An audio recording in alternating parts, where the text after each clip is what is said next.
लग्नानंतर होईलच प्रेम मालिकेच्या आजच्या भागाचे रिव्ह्यू आपण ऐकत आहोत. प्रेक्षकांनो, खरं पाहायला गेलं ना तर इथे जे काही 2 दिवसापासूनचं रिव्ह्यू झालेलं आहे किंवा 2 दिवसापासूनचं जे काही दिवाळी सेलिब्रेशन झालेलं आहे ते त्या लोकांनी इथे शॉर्टकटमध्ये सांगितले. त्यामुळे मी सुद्धा जास्त ताणत नाही, अगदी शॉर्टकटमध्ये झालेल्या गोष्टी तुम्हाला पुन्हा एकदा उजळणी देण्याचं काम करते. पण पुढे मात्र जे काही होणार आहे ते खूपच धमाकेदार असणार आहे. कारण इकडे आता आपल्या पार्थने काव्यासमोर असं सांगितलेलं असतं की ऑफिसमध्ये दिवाळी पार्टी आहे आणि इथे आपल्या दोघांना सुद्धा इन्व्हिटेशन आलेलं आहे. म्हणजे कपलने त्या दिवाळी पार्टीमध्ये जायचं आहे असं सांगितलेलं आहे. आता काव्या त्याच्यासोबत जाण्यासाठी होकार देईल का? त्यासोबतच इकडे आता छोट्या पिहूमुळे मात्र जे काही 10 करोड म्हणजे आता करोड हा अंक होण्यासाठी इथे 8वर किती शून्य असावे लागतात, मग ते 8 करोड होतील असा साधासा प्रश्न पिहूने विचारल्यामुळे इथे मात्र जी काही नंदिनी आहे ती पुन्हा विचारात गुंतलेली असते की नेमका हा सगळा काय प्रकार आहे. एवढे 10 करोड रुपये इथे जीवाने कुठून आणले असतील. तेव्हा मात्र इथे जो जीवा आहे तो जे आपले काका आहेत महाजन काका त्यांच्याशी बोलत असतो आणि म्हणत असतो खूप जवळच्या व्यक्तींचा सौदा मी इथे केलेला आहे, कारण त्यांच्या आठवणी मी इथं गहाण ठेवल्या आहेत किंवा त्यांच्या आठवणी विकल्या आहेत असं तो नकळतपणे बोलून जातो. मग आता त्या आठवणी काय असतील, कुठे ठेवल्या असतील, कोणाच्या असतील, हे सगळं आपल्याला पाहायला मिळणार आहे. तर आता प्रेक्षकांनो, मालिकेमध्ये आपण पाहतो की इथे उठणं लावलं जातं. उठणं वगैरे लावल्यानंतर आपल्याला असंही पाहायला मिळतं की आता इकडे पिहू खूप आनंदात असते. त्यांना गेम्स खेळायला सांगत असते, आपण सगळेजण मिळून डान्स करणार आहोत, ह्या सगळ्या गोष्टी इथे ती बोलत असते. आणि हे सगळं काही बोलल्यानंतर इकडे मात्र आता मानिनीने त्यांच्या सुनासाठी, दोघीसुद्धा सुनासाठी इथे ती खोलीमध्ये आलेली असते. आणि खोलीमध्ये सुनांना घेऊन आल्यानंतर आपण पाहतो की आता त्या दोघींना साड्या दागिने ह्या सगळ्या गोष्टी इथे दिलेल्या असतात. साड्या दागिने ह्या सगळ्या गोष्टी दिल्यानंतर आपण पाहतो की आता त्या दोघेसुद्धा छान तयार होऊन आलेले असतात. आता छान तयार होऊन आल्यानंतर इकडे त्या नाचायला लागलेल्या असतात.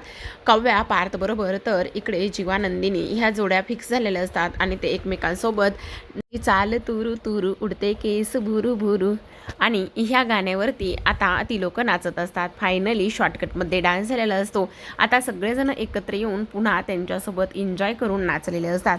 काव्या मात्र आपली खूपच जास्त कमाल आणि त्याचबरोबर खूप जास्त खुश असते. हे सगळं काही पाहिल्यानंतर तिला तर आनंदच होत असतो. तिची पहिली दिवाळी असते.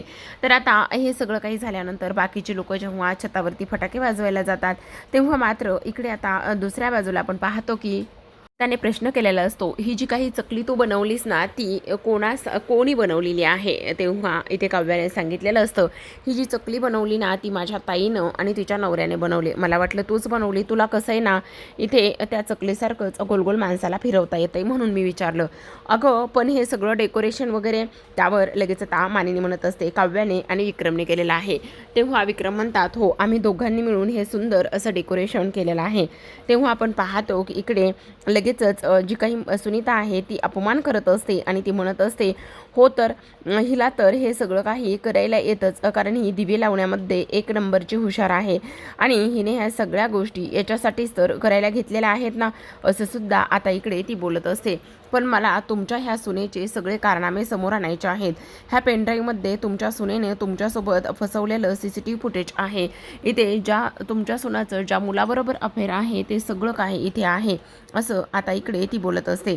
तेव्हाच आपण पाहतो की आता मानिनीने ते पेनड्राईव्ह काढून घेतलेलं असतं आणि ते पेनड्राईव्ह काढून घेतल्यानंतर इकडे मानिनी म्हणत असते, हे काय आहे सुनीता?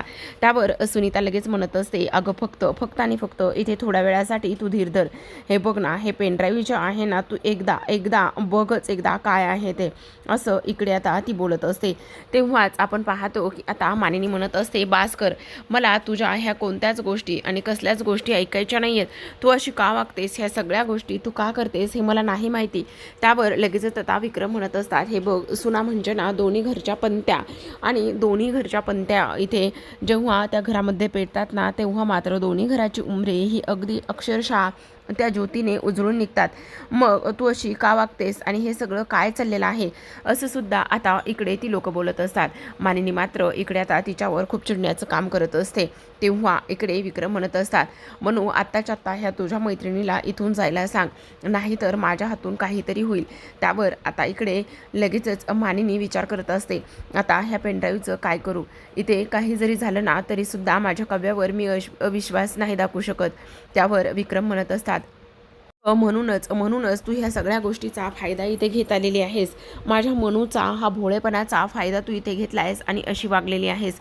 तुझी हे सगळं वागण्याची आणि ह्या सगळ्या गोष्टी इथे करण्याची हिंमत कशी झाली, असं सुद्धा आता इकडे विक्रम म्हणत असतात.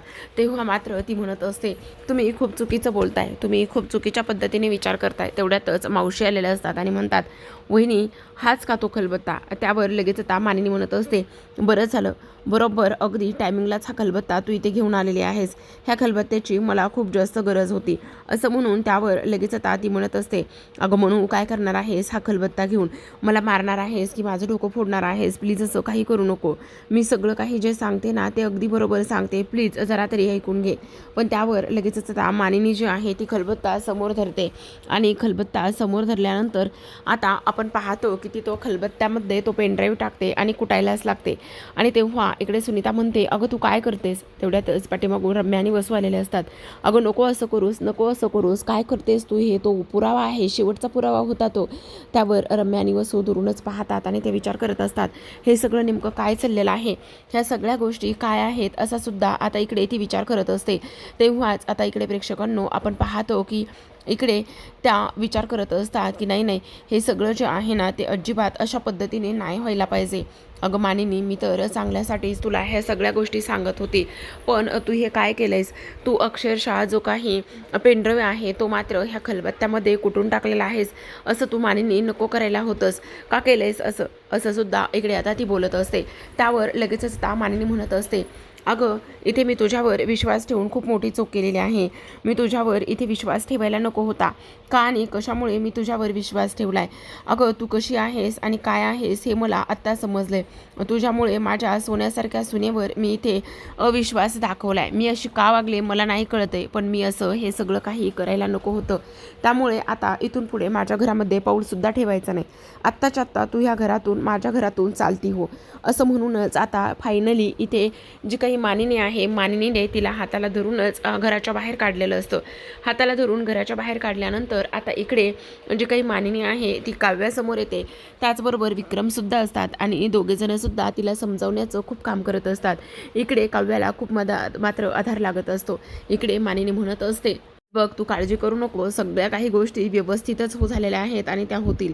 तर इकडे वळूयात आता दुसरी बाजूला जी काही लोक इथे फटाके वाजवायला गेली होती ती लोक मात्र आता खाली आलेली असतात आणि जीवा म्हणत असतो, काय गं मला एक गोष्ट सांग नंदिनी, तू माझ्या जे काही पाऊसचा पूर्ण पॅकेट होतं तो पूर्ण पॅकेट तुला माहीत होतं ना कुठे आहे, म्हणून तूच मुद्दाम ते माझं पूर्ण पॅकेट जे आहे ना पावसाचं ते पॅकेट इथे तू मुद्दाम छोट्या पिहूला दिलंयस ना. त्यावर ती म्हणत असते, तुम्हाला असं का वाटतंय उगाचच, माझ्यावर तुमचा काय संशय, मी असं काही नाही केलेलं.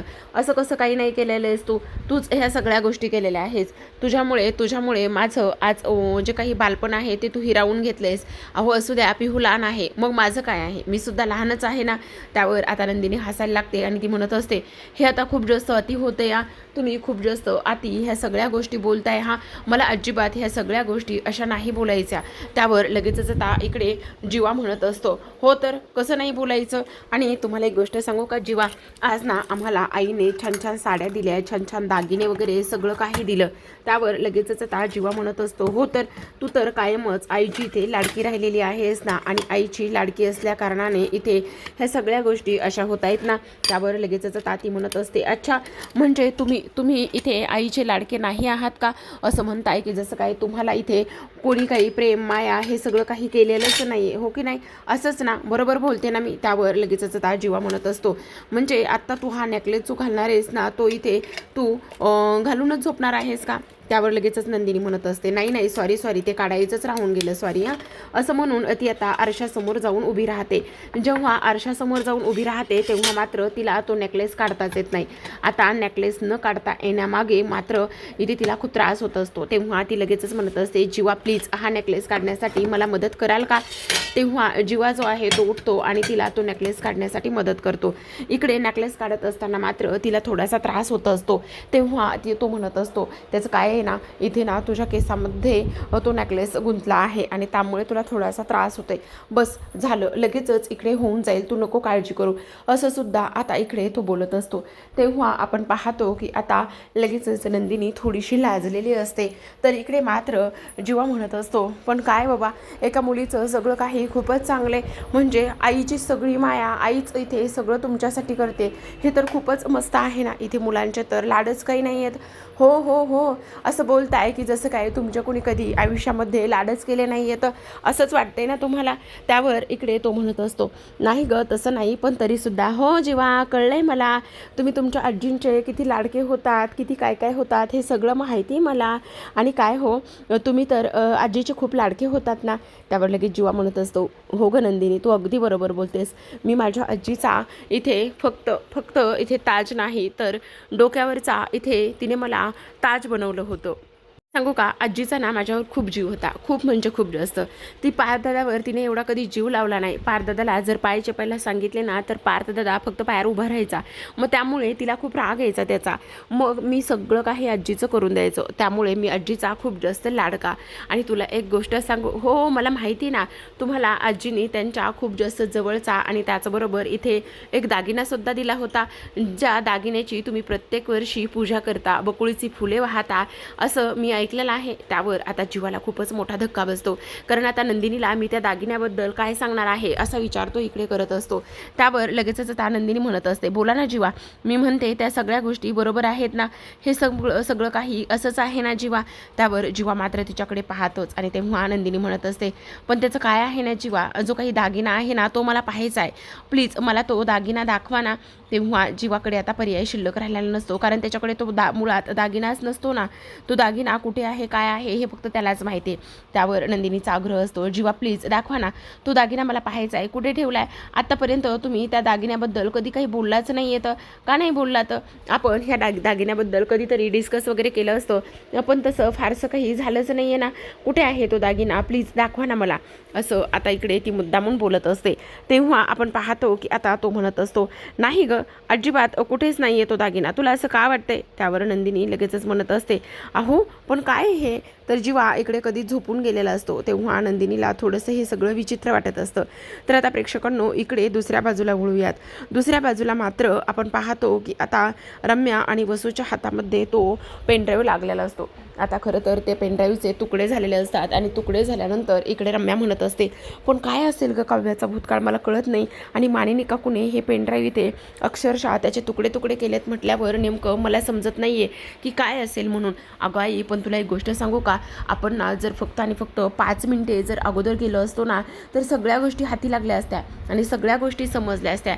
तेव्हा इकडे लगेचच जी वसू आहे ती म्हणत असते, अगं कनेक्ट कर ना तुझ्या लॅपटॉपला, नेमकं काय आहे काय नाही हे सगळ्या गोष्टी समजतील, तू कनेक्ट तर कर, असं इकडे आता ती बोलत असते. तेव्हाच आपण पाहतो की रम्या म्हणत असते, अगं आई पण तुला वाटतं हा पेनड्राईव्ह ना खूपच जास्त तुटला आहे बघ ना.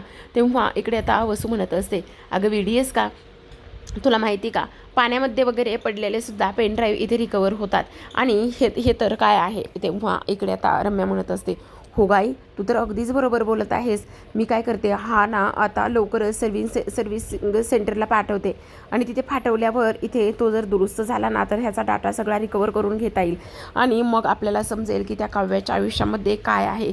पण तुला सांगू आई, नेमकं तुला एक गोष्ट कळली का, इकडे मानिनी काकूच्या बाबतीत किंवा काव्याच्या बाबतीत खूप मोठी गोष्ट इथे मानिनी काकूला समजलेली असावी, त्यामुळेच इकडे मानिनी काकू एवढी हायपर होती, नाहीतर ती अजिबात एवढी हायपर आणि एवढं तिला एवढा त्रास होताना आपण कधीच पाहिलं नाही, असं सुद्धा आता इकडे रम्या बोलत असते. त्यावर वसू म्हणत असते, हो तू बोलतेस ना ते अगदी बरोबर आहे, मला सुद्धा अक्षरशः तसंच वाटत आहे. कारण मानिनीच्या रागाचा पारा मात्र खूपच जास्त चढला होता आणि मानिनीच्या रागाचा पारा एवढा चढला असल्या कारणाने मला सुद्धा थोडंसं टेन्शनच आलं होतं. पण आपल्याला मात्र ह्याच गोष्टीचा आणि ह्याच संधीचा इथे फायदा करून घ्यायचा आहे आणि ह्याच संधीचं इथे सोनं करायचं आहे. आपल्याला काही जरी झालं ना तरीसुद्धा ह्या पेनड्राईव्हमध्ये असं काय होतं ते शोधायचे. कारण मानिनी एवढ्या तिच्या बालपणीच्या मैत्रिणीला सहजासहजी तिथून हाकलून देणार नाही किंवा घराबाहेर काढणार नाही. मग तिला घराबाहेर काढलं ह्याच्या मागे नेमकं काय कारण आहे असं इकडे आता ती विचार करत असते. तर आता दुसऱ्या बाजूला मात्र नंदिनीसुद्धा झोपलेली असतो. जो जीवा आत्तापर्यंत तिला प्रश्न विचारणारा आणि नंदिनीच्या एका प्रश्नामुळे तो टेन्शनमध्ये आलेला जीवा मात्र आता उठून बसतो आणि नंदिनीकडे पाहतो. त्यावर लगेचच आता इकडे तो म्हणत असतो, नाही तो आजीने दिलेला दागिना मी तुला नाही दाखवू शकत आहे. कारण इकडे तो दागिना मात्र खूप काही गोष्टी करून गेलाय आणि त्याचबरोबर इकडे तुझ्या हे जर नंदिनीला 10 करोड रुपयांचं सगळं गुपित समजलं किंवा नंदिनीने तर मला स्पष्टपणेच विचारलं होतं की जे काही 10 करोड रुपये आहेत ते तुम्ही कुठून आणले आणि तेव्हा मात्र मी काहीच सांगू शकलेलं नव्हतं. पण नंदिनी हे सतत कंटिन्यू ह्या सगळ्या गोष्टी विचारित राहिले तर मग मी काय सांगणार आहे, काय उत्तर देणार आहे असं सुद्धा इकडे आता तो विचार करत असतो. तर आपण पाहतो की इकडे दुसऱ्या बाजूला जी काही काव्या आहे ती काव्या मात्र शांतपणे झोपलेली असते. पण बऱ्याच उशिरानंतर तिला एक स्वप्न पडतं आणि त्या स्वप्नामध्ये ती बडबड करत असते, नाही नाही मी नाही लपवू शकत, माझं सत्य जे आहे ना ते मी तुम्हाला सगळं काही खरं खरं सांगणार आहे असं बोलते. आणि तेव्हा दचकूनच जागी होते आणि उठून बसते. तेव्हा पार्थ जो असतो तो उठून बसतो आणि तिला विचारतो की काय झालंय काव्या, कसलं स्वप्न वगैरे पडलंय का तुम्हाला, काय झालेलं आहे, बोला ना बोला, काय झालेलं आहे. तेव्हा काव्या म्हणत असते, नाही नाही काही नाही, खरं खरं सांगा काव्या काय झालेलं आहे, तुम्हाला किती घाम आलेला आहे. असं म्हणून लगेचच आता मी AC चालू करू का. पण त्यावर काव्या म्हणत असते, नाही नको ना, तुम्हाला त्रास होईल, तुम्हाला थंडी वाजेल. त्यावर लगेचच आता पार्थ म्हणत असतो, नाही आपल्या माणसांसाठी काही जरी करावं लागलं तर त्यामध्ये त्रास नाही होतंय, थांबा. असं म्हणून तो आता AC ऑन करतो आणि हातामध्ये नॅपकिन घेऊन तिला आल्याला पूर्ण घाम तो इथे पुसून काढत असतो. तेव्हा मात्र काव्या इथे त्याच्याकडे पाहतेच. आता AC ऑन केलेला असतो. तिला माहिती असतं की थोडासा पार्थ हा आजारी आहे आणि पार्थ हा थोडासा आजारी असल्याकारणाने आता त्याला नक्की त्रास होऊ शकतो. ह्या गोष्टी मात्र तिच्या लक्षात आलेल्या असतात. तेव्हाच आपण पाहतो की आता काव्या विचार करते, काय करू, देशमुख किती चांगले आहेत आणि देशमुखांची मी फसवणूक करत आहे का, देशमुखांना मी सगळ्या गोष्टी इथे सांगायला हव्यात का, मी काहीतरी चुकीचं करते का, यांच्यापासून एवढं सगळं काही लपवते, हे चूक आहे का. त्यावर लगेचच आता इकडे काव्या पाहत असताना इकडे पार्थ म्हणत असतो, काय हो काय झाले, तेव्हा मला झोपच येत नाहीये, काय मग मी तुम्हाला थोपटू का. त्यावर लगेचच काव्या म्हणत असते, काय मी काही कुकुलं बाळ आहे का. त्यावर पार्थ असतो आणि म्हणत असतो, काय कुकुलं. तेव्हा लगेच आता इकडे का आता पुन्हा काय झालं हसायला. नाही नाही मी तुम्हाला ना असं इमॅजिन करत होतो, म्हणजे बघा ना तुम्हाला मस्त दुपट्यात वगैरे गुंडाळलंय, तुमच्या डोक्याला इथे टोपडं लावलंय आणि मस्त तुम्ही इथे रडताय आणि मी तुम्हाला थोपडतोय. काही देशमुख आता वाजलेत किती ते तरी बघा, हो 1 वाजलाय आणि तुम्हाला मस्त मस्करी करण्याचा मूड आलाय. त्यावर लगेचच आता इकडे पार्थ म्हणत असतो, नाही नाही असं काही नाही आहे, नाही नाही मी झोपतो. हो झोपा देशमुख, तुम्हाला ना खरंच मस्करी करण्यासाठी कुठलीही वेळ काळ लागत नाही आहे हा देशमुख. असं म्हणून आता लगेचच पार्थ जो आहे तो तिला गुड नाईट म्हणत असतो. तेव्हा काव्या म्हणत असते, मी देशमुखला फसवत तर नाही आहे ना, देशमुख मनाने किती चांगले आहेत आणि एवढे चांगले असताना ते माझ्यासोबत एवढ्या सगळ्या गोष्टी शेअर करतात. त्याचबरोबर इथे माझं मन आत्ता किती कावरबावरं झालं होतं, कारण इथे आता जी काही इकडे काव्याचा पारच्या हसवण्यामुळे मूड बरा झालेला असतो. त्यामुळे इकडे काव्या म्हणत असते, खरंच आता मी 1 मिनिटापूर्वी किती टेन्शनमध्ये होते आणि एवढी सगळी टेन्शनमध्ये असल्याकारणाने मला आता किती त्रास होत होता, पण देशमुखच्या अशा बोलण्यामुळे आणि अशा वागण्यामुळे मी ते सगळं काही विसरून गेले आणि मला मात्र खूपच आनंद झालेला आहे. असं सुद्धा आता इकडे ती बोलत असते. ओ पार्थ, देशमुख काय हसताय, झोपा म्हणून सांगितलं ना, चला झोपा. असं म्हणता क्षणी आता लगेचच इकडे जो काही पार्थ आहे तो झोपायला लागतो. तर काव्यासुद्धा इथे पाठीमागे सरकूनच झोपलेली असते. तर आता प्रेक्षकांनो आजच्या भागामध्ये एवढंच. उद्याचा भाग पाहायचा असेल तर नक्की चॅनलला सबस्क्राईब करा आणि उद्याच्या भागामध्ये आपण पाहत आहोत की आता काव्या आणि इकडे पार्थ बोलत असतात तेव्हा काव्या विचारते, काय झाले देशमुख, कशाबद्दल आणि काय बोलत होतात. त्यावर लगेचच इकडे पार्थ म्हणत असतो, त्याचं काय आहे ना, ऑफिसमध्ये आज पार्टी आहे आणि ऑफिसमध्ये पार्टी असल्याकारणाने इथे ना ऑफिसमध्ये जात असताना त्यांनी स्वतःच्या बायकांना सोबत घेऊन जायचं आहे, म्हणजे बायकांना सोबत घेऊन जायचं आहे अशी त्यांची थीमच आहे. असं म्हटल्यानंतर आता काव्या त्याच्याकडे पाहतच असते, कारण इकडे कितीतरी दिवसाने जो काही पार्थ आहे त्या पार्थला इकडे पार्थने काव्याकडे काहीतरी मागितलेलं असतं आणि त्यामुळे काव्य आता नाही म्हणणं हे शक्यच नसतं. पण त्यांनी ना इथे ही गोष्ट जी आहे किंवा हा जो काही सीन आहे तो इथेच थांबवला आहे. आता आपली छोटूशी पिहू, तिला किती प्रश्न पडतात अगदी म्हाताऱ्या माणसासारखेच, त्यामुळे शोधत शोधत कोणाला तरी प्रश्न विचारायचा आहे म्हणून तिला नंदिनी सापडते. आता नंदिनी समोर जाते आणि म्हणत असते, मला एक गोष्ट सांग, 10 करोडवर किती शून्य असतात. त्यावर नंदिनी म्हणते, का गं काय झाले सांग नंदिनी वहिनी तू प्लीज, मला मॅथमध्ये सॉल्व करायचं खूप प्रॉब्लेम येतोय.